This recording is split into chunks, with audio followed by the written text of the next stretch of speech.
प्रेक्षकांनो, ठरलं तर मग मालिकेचा आजचा 25 एप्रिलचा जबरदस्त धमाकेदार भाग आपण बघूयात.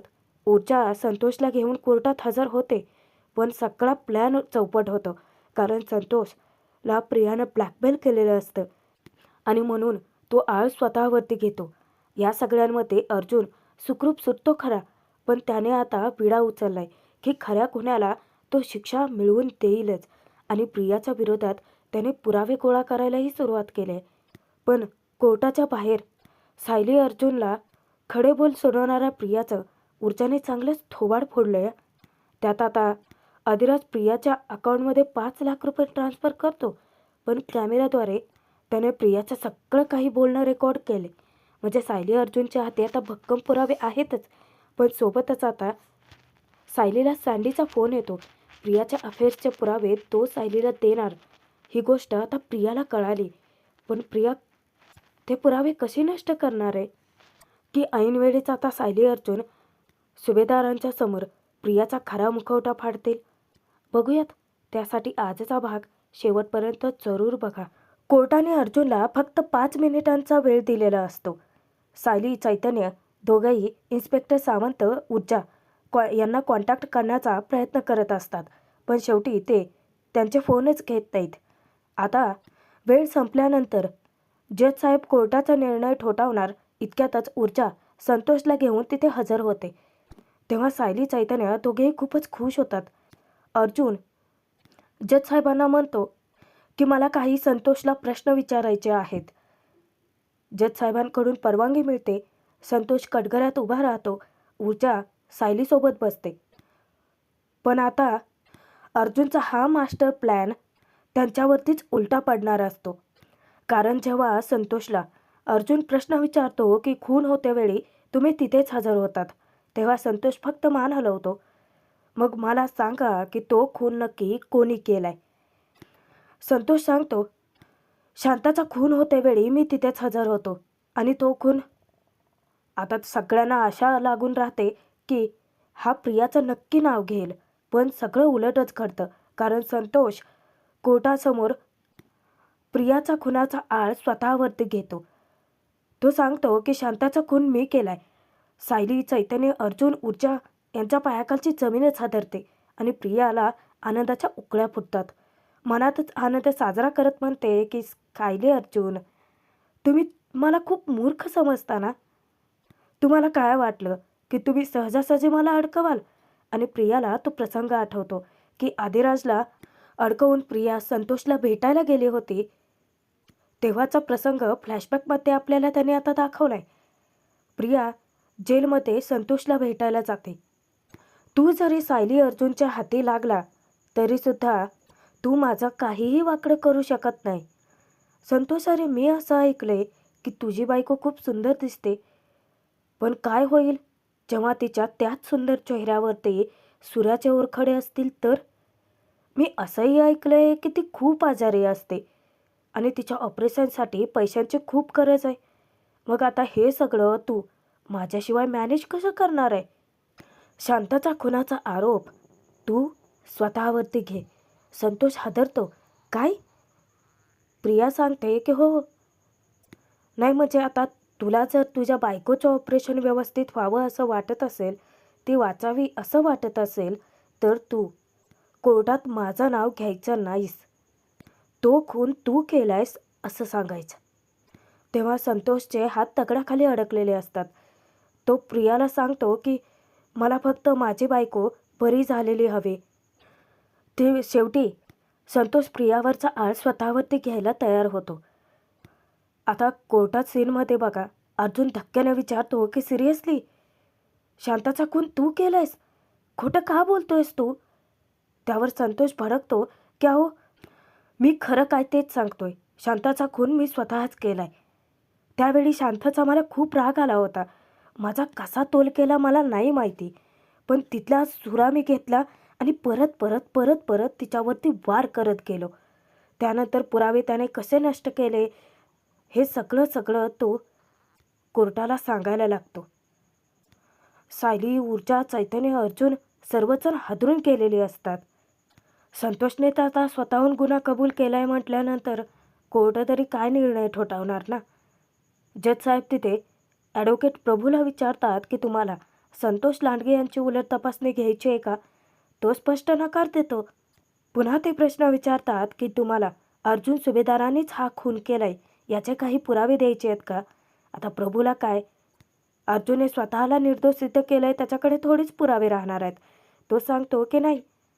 आणि मग काय, कोर्ट संतोषला आजन्म कारावासाची म्हणजे जन्मठेप शिक्षा सुनावतं. पण अर्जुनला इतका राग आलेला असतो या सगळ्याचा, कारण एका निर्दोषाला शिक्षा मिळते हीच गोष्ट मुळात त्याला सलते. संतोषसाठी अर्जुनला इतकं वाईट वाटत असतं. आता त्यानंतर कोर्टाची कारवाई संपते. सगळे जिकडे तिकडे निघून जातात. तेव्हा चैतन्य, सायली, ऊर्जा, अर्जुन सर्वजण खुश असतात, कारण या खुनाच्या आरोपातून अर्जुन मुक्त झाला, तो निर्दोष सुटलाय. तेव्हा ऊर्जाचे सायली अर्जुन दोघेही आभार मानतात. अर्जुन म्हणतो की ऊर्जा थँक्यू, तू वेळेवरती जर संतोषला इथे घेऊनच आले नसतीस ना तर काय झालं असतं माहिती नाही आहे. सायलीसुद्धा ऊर्जाचे आभार मानते की तू वेळेवरती संतोषला घेऊन आले म्हणून हे आज खुनाच्या आरोपातून निर्दोष सुटलेत. त्यावर ऊर्जा म्हणते की सायलीताई, अर्जुन दादाला सुद्धा विचारतो, एक वकील त्याच्या डोळ्यासमोर निर्दोष माणसाला शिक्षा होताना कधी बघूच शकत नाही. म्हणूनच तर संतोषसाठी अर्जुनचं काळीच तुटतं. म्हणजे त्याने प्रियाला साथ दिली आहे त्या खुनाच्या आरोपात, पण तो आळ त्याने स्वतःवरती घेतला याचं जास्त वाईट वाटतं. इतक्यातच थापाडी प्रिया येते. आता तिची काळजीचा चांगुलपणाचा आव आणण्याचे नाटकं चालू होतात. अर्जुन, कॉंग्रॅच्युलेशन्स हा, बरं झालं म्हणजे तू या खुनाच्या आरोपातून सुटलास. मला खरंच खूप बरं वाटतंय अरे तुझ्यासाठी. चला बरं येते मी. आणि प्रिया त्यातून निघून जाते. सायली चक्क ऊर्जाचे हात सोडून आभार मानते की थँक्यू ऊर्जा, तू आमच्या घराला आज खूप मोठ्या संकटातून वाचवलंस. तेव्हा ऊर्जा सायलीची समजूत घालते की अगं सायलीताई, असं काय करतेस, मी जे केलं ते तुझ्या आणि अर्जुन दादाच्या मैत्री खातर केले. चैतन्य अर्जुनला आठवण करून देतो की बरं अर्जुन, संतोषला पोलीस घेऊन जातील, त्याच्या आत आपण त्याला भेटायला पाहिजे. सायली, ऊर्जा, चैतन्य, अर्जुन आता चौघेही कोर्टाबाहेर संतोषची वाट पाहत थांबतात. इतक्यात पोलीस संतोषला घेऊन येतात. अर्जुन रागात त्याला जाब विचारतो की संतोष, तू दुसऱ्यावरचा आळ स्वतःवरती का घेतोयस, तू असं का सांगितलं कोर्टात की खून तूच केलाय. तेव्हा ऊर्जासुद्धा विचारते की अरे लोणावळ्याला तर तू सगळं खरं सांगितलं होतंस ना, आणि इथे कोर्टात आल्यानंतर अचानक खुन्याचं नावसुद्धा बदललंस. तेव्हा संतोष नजर चोरत म्हणतो की कारण खरा कोणी मीच आहे. ऊर्जा म्हणते की संतोष, डोळ्यात बघून खरी माणसं ओळखता येतात मला. तू जेव्हा लोणावळ्यात बोलत होता तेव्हा खरं बोलत होतास, मग आता का खोटं बोलतोयस. सायली संतोषला विचारते की कुठल्या तरी खूप मोठ्या अडचणीत आहात तुम्ही, म्हणूनच इतकी मोठी जोखीम उचलताय ना, का उगाच तुम्ही स्वतःचं आयुष्य पणाला लावताय. पण आता आम्ही गप्प बसणार नाही आहोत. तेव्हा अर्जुनसुद्धा संतोषला वचन देतो की हे बघ, खरे गुन्हेगाराला पुराव्यासहित आम्ही शोधून काढूच. तुझी इच्छा असो वा नसो, चल निघ इथून. पोलिस त्याला घेऊन जातात. इतक्यात प्रिया टाळ्या वाजवत त्यांच्या समोर येऊन उभी राहते आणि अर्जुन सायलीलाच विचारते की वा, नाही म्हणजे त्याने स्वतःचा गुन्हा कबूल करूनसुद्धा तुम्ही त्याला निर्दोष सोडवण्याचा विचार करताय. नाही म्हणजे आता तोही आळ तुम्हाला माझ्यावरती टाकायचा असेल ना, पण तो प्रयत्न करून झालाय तुमचा आधीच. प्रिया सायली अर्जुनवरती फिदी हसणार त्या आधीच जोरदार तिच्या कानफाटात पडते माहिती आहे. आणि कोण लगावतं, ऊर्जा. बस कर प्रिया, मला आता तुझ्या तोंडून एकही शब्द ऐकायचा नाही आहे. आणि एक गोष्ट लक्षात ठेवा प्रिया, सायलीताई अर्जुन दादावरती तुझा कुठलाही वार काम करणार नाही आहे. चैतन्य आता प्रियाची अवस्था बघून इतकं कालात हसत असतो ना. प्रिया चौताळते, तू कोण आहेस का मला थोबाडीत मारणारी. तेव्हा सायली पुढे येऊन प्रियाला सडेतोड उत्तर देते की माझी मैत्रीण आहे ती. अगं प्रिया, माझी एक मैत्रीण आली आणि हे चुटकीसरची बाहेर पडले. आता त्यानंतर माझ्या 12 मैत्रिणी एक एक करीत येतील आणि मग बघ तुझी कशी वाट लागते ते. तेव्हा प्रियाला अपमान सहन होत नाही. ते तोंड लपवून तेथून निघून जाते. त्यानंतर रात्रीच्या वेळी सायली, अर्जुन, चैतन्य, प्रिया चौघेही घरी पोहोचतात. अर्जुन इतक्या मोठ्या आरोपातून सुखरूप सुटला म्हणूनच घरातले इतके खुश असतात. त्यांचं औक्षण करतात. कल्पना अर्जुनचं औक्षण करते, त्याला आशीर्वाद देते. प्रतिमात्या त्यांच्यावरून भाकर तुकडा ओवाळून टाकते आणि अर्जुनच्या डोक्यावरून प्रेमाने हात फिरवत कल्पना म्हणते की तुझं खूप खूप अभिनंदन. सगळेच जण आता घरात जातात, एकत्रित बसतात. सर्वच जण इतके खुश असतात. त्यात फक्त प्रियाचंच थोबाड पडलेलं असतं. बहुतेक ऊर्जाकडून चपराक खाऊन पडलं असावं. अस्मिता अर्जुनला म्हणते, अर्जुन, मला ना त्याच दिवशी खात्री होती. मी म्हणालीही होते तुला की तू या आरोपातून नक्की निर्दोष सुटणार. कारण माझ्या मनात प्रताप अर्जुनला म्हणतो की कोर्टात नक्की काय घडत होतं ते सगळ्या डिटेल्स चैतन्य आम्हाला मेसेज करून पाठवतच होता की. पण यावेळी आमचं टेन्शन मात्र वाढलं होता, कारण यावेळी तू आरोपी म्हणून तिथे होताच. चैतन्य घरातल्यांना सांगतो की काका, खरं तर ऊर्जाची आम्हाला खूप मदत झाली हा. अर्जुन म्हणतो की हो, चैतन्य, सायली, इन्स्पेक्टर सावंत होतेच, पण खरी कमाल तर ऊर्जानेच केली. आणि मग काय, आम्ही जिंकणार तर होतोच. आता सायली चैतन्याचे सुद्धा आभार मानते. आता चैतन्य मस्ती करतो, थट्टा करतो. सायलीला तो म्हणतो की सायली वहिनी, एक मिनिट, आभार अशी अजिबात मानायचे नाही येता. मी तुला लिस्ट पाठवणार आहे मला आवडत असणाऱ्या पदार्थांची, आणि ते पदार्थ बनवून तू आम्हा सगळ्यांना खाऊ घालायचेत. तरी जेमतेम 70-80 पदार्थ असतीलच. तेव्हा सर्वजण इतके हसायला लागतात. सुमन काकू अर्जुनला म्हणते की अर्जुन, तू निर्दोष होता हे आम्हाला माहिती होतंच अरे, पण सगळे पुरावे तुझ्या विरोधात असूनसुद्धा तू खूप कमी वेळात स्वतःला निर्दोष सिद्ध करून दाखवलं. अर्जुन थोडासा अस्वस्थ होतो. सुमन काकूला सांगतो की हो सुमन काकू, यावेळची केस मला खरंच खूप कठीण गेली, कारण आजपर्यंत मी माझ्या क्लायंटला निर्दोष सिद्ध करण्यासाठी पुरावे शोधत होतो, पण यावेळी मला माझ्यासाठी लढावं लागलं. आरोपीच्या त्या पिंजऱ्यात उभं राहून कसं वाटतं हे आज कळलं मला. अस्मिता अर्जुनला म्हणते की अर्जुन, अरे जे झालं ते झालं, पण आता शेवट तर त्याचा चांगलाच झालाय की नाही. कल्पना विमलला सांगते, आज ना आपण अर्जुनच्या आवडीचं जेवण बनवूयात. विमल सांगते की खरं तर सायलीताईंनी आम्हाला आधीच सांगितलं होतं अर्जुन दादाच्या आवडीचं जेवण बनवायचं आहे, त्यामुळे सगळी तयारी झाली. कल्पना सायलीचं कौतुक करते की खरंच चौफेर लक्ष ठेवणं हे फक्त सायलीलाच जमू शकतं, आणि प्रियाचा नुसता तिळपापड होत असतो. सायली अर्जुनचं जे कौतुक होतंय घरात. सुमन काकू कल्पनाला सायली अर्जुनची दृष्ट काढायला सांगतात, आणि कल्पना पटकन मीठ मोहरी घेऊन सायली अर्जुनची लगेच दृष्ट काढते. प्रताप सायली अर्जुनला म्हणतो की आता तुम्ही दोघे जाऊन रूममध्ये आराम करा आणि डायरेक्ट जेवायलाच खाली या. त्याआधी अश्विन त्यांना थांबवतो की एक मिनिट, मला तुम्हाला काहीतरी दाखवायचं आहे. ज्या पत्रकारांनी अर्जुनची इतकी बदनामी केली होती, त्याला वाटेल तसे प्रश्न विचारले होते, त्यांना सायलीने त्यावेळी सडेतोड उत्तर दिलं होता की तुम्ही इथेच उभं राहून आमचं अभिनंदन कराल. आणि अगदी तसंच घडतं. न्यूजवाले अर्जुनविषयी भरभरून बोलत असतात. अर्जुन सुभेदार यांची खुनाच्या आरोपातून निर्दोष मुक्तता झाली आहे. आम्हाला असं कळलं की त्यांच्या कुठल्या तरी शत्रूने त्यांना या खुनाच्या आरोपात अडकवण्याचा प्रयत्न केला. आजपर्यंत एकही केस न हरलेले अर्जुन सुभेदार यांनी यावेळीसुद्धा दाखवून दिलं की त्यांच्यापुढे कधीच कोणीच जिंकू शकत नाही. आता मात्र प्रियाचा जळफळाट होतो. आजपर्यंत एकही केस न हरल्याचा रेकॉर्ड अर्जुन सुभेदारांचा अबाधित राहिला आहे, आणि त्यांनी स्वतःला निर्दोष सिद्ध करूनही दाखवलं. त्यामुळे आमच्या चॅनलकडून अर्जुन सुभेदारांचं खूप खूप अभिनंदन.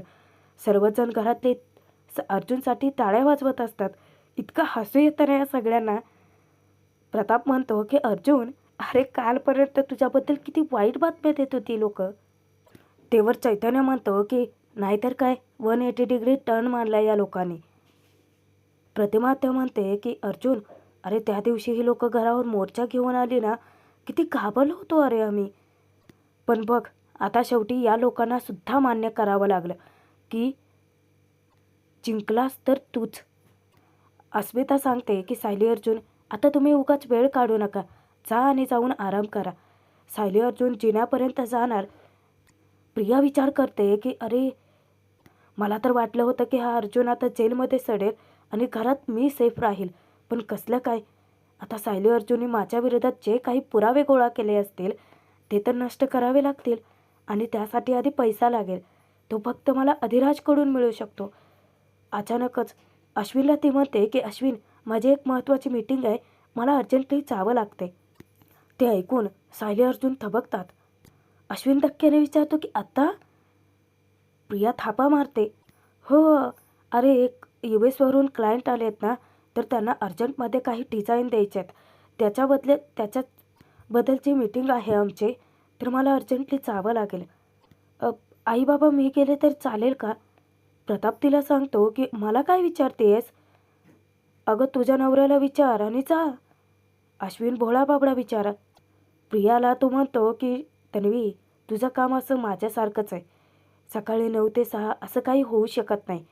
ठीक आहे तू जा. एका फटक्यात तो परवानगी देतो.